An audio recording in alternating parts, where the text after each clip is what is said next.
So with Shadow of the Erdtree just a few weeks away, we got a massive amount of new news because a ton of creators got the chance to go and play the first 3 hours of Shadow of the Erdtree. They had a ton of awesome things to say, and I definitely am very excited for this, but this video is dedicated to rounding up all of the news that they were talking about and putting it into this one video so you guys can understand what's going on in 2 weeks. So with that being said, let's go ahead and jump right into the video. So just as we thought, you were going to access the DLC from Miquella's Hand in Mohgwyn's Sacred Palace. Once you do that, you're going to come out into a massive open land, and there's going to be a site of grace that you can rest at. At that site of grace, you're going to have the ability to access the brand new leveling system.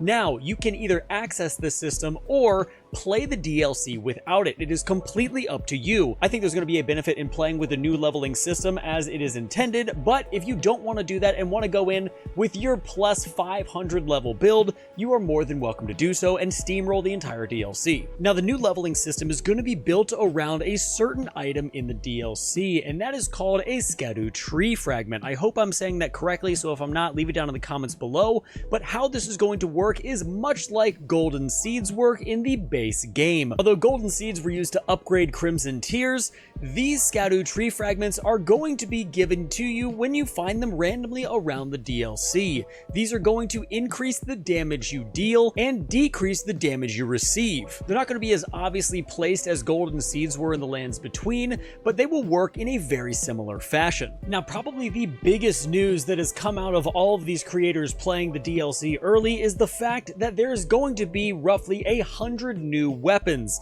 Now, I am not 100% sure if this is 100 weapons in total, including the weapon classes that we already have, or if all of these weapons are going to be from the 8 new weapon classes that are coming to the Shadow of the Erdtree DLC. In case you're curious, we got a full list of confirmed weapon types that are going to be coming in the DLC, and they are as follows. The first is going to be light greatswords, which look absolutely ridiculous, and the combo moves are really cool looking. We also have great katanas. Then we're going to have hand-to-hand or the martial arts-based weapons, which personally I am most excited for. We have the duelist shields or thrusting shields. We're also going to have perfume bottles, which, contrary to one of the YouTube shorts I just put out, they are actual one-handed weapons. You can dual wield them, and they do not cost any FP to use. I think this is going to be a very interesting new weapon type, and I cannot wait to see the ridiculous builds that people come up with. The next weapon type is going to be the reverse hand swords, which look incredibly cool and fast attacking, very dex oriented, and you can actually block with your L1 while you attack with your right hand, which is going to be a very cool option. We're also going to have throwable weapons, which look really fun, and then lastly, probably the most psychotic looking one are going to be the beast claws. These allow you to jump all over the place while attacking with a crazy amount of ferocity, so I'm really excited to test these out. But as stated before, I don't know if all of these 100 weapons that are coming are going to be only in these 8 new weapon categories, or if we are going to get some extra colossal weapons, great swords, or anything along those lines as well. Either way, I'm going to be incredibly happy with whatever we find in the DLC. Now, speaking of weapons in Shadow of the Erdtree, there is a very interesting combat mechanic coming to Shadow of the Erdtree, and that is a perfect parry system.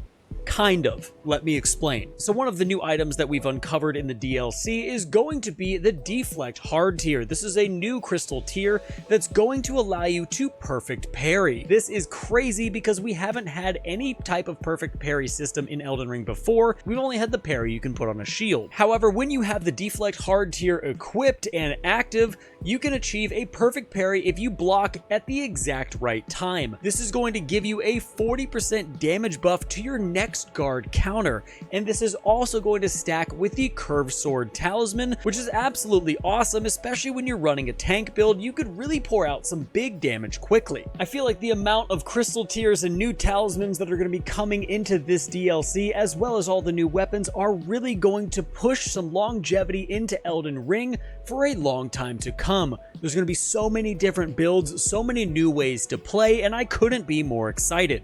Speaking of those new type of builds, there are also some new talismans that have been uncovered in this playtime that people have had with the DLC. The first of which is going to be the Crusade Insignia Talisman. This is a talisman that's going to give you bonus damage every single time you get a kill. It's going to stack much like the damage boost that we get from the Rotwing Sword Insignia or the Millicent's Prosthesis, and the entire buff is going to last 30 seconds. Your total damage buff you're going to receive from this talisman is going to be 10%, which is pretty substantial, and I think is cause to use this talisman as much as possible.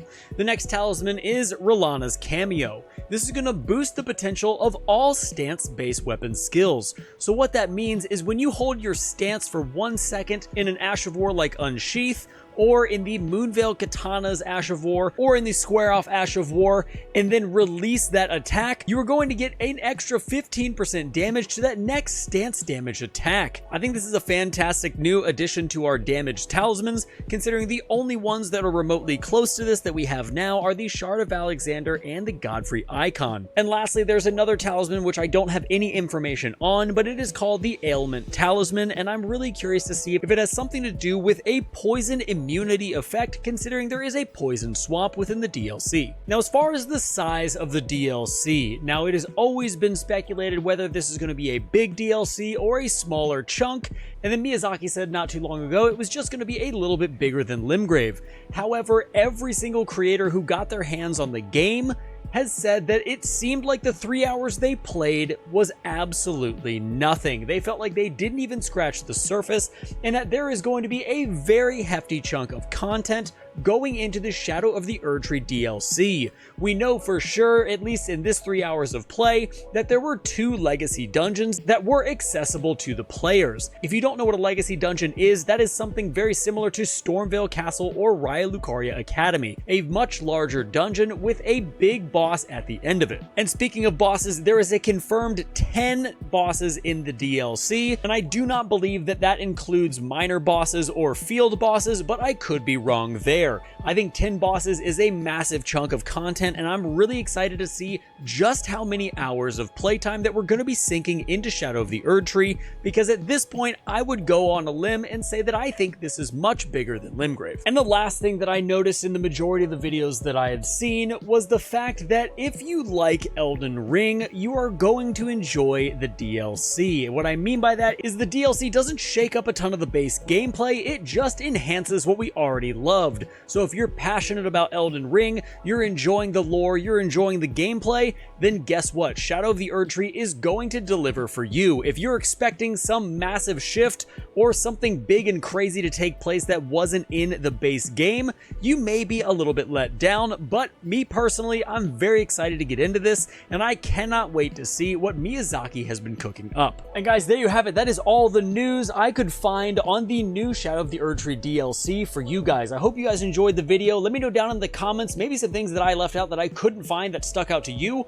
or some things that you guys are excited for in the Shadow of the Erdtree DLC. But with that being said, I would appreciate it a ton if you would subscribe on your way out and hit that bell notification, because we are about to get into some Shadow of the Erdtree content like you would not believe. So with that being said, thank you so much, and until next time, stay safe, enjoy the game, and I'll see you in the next one.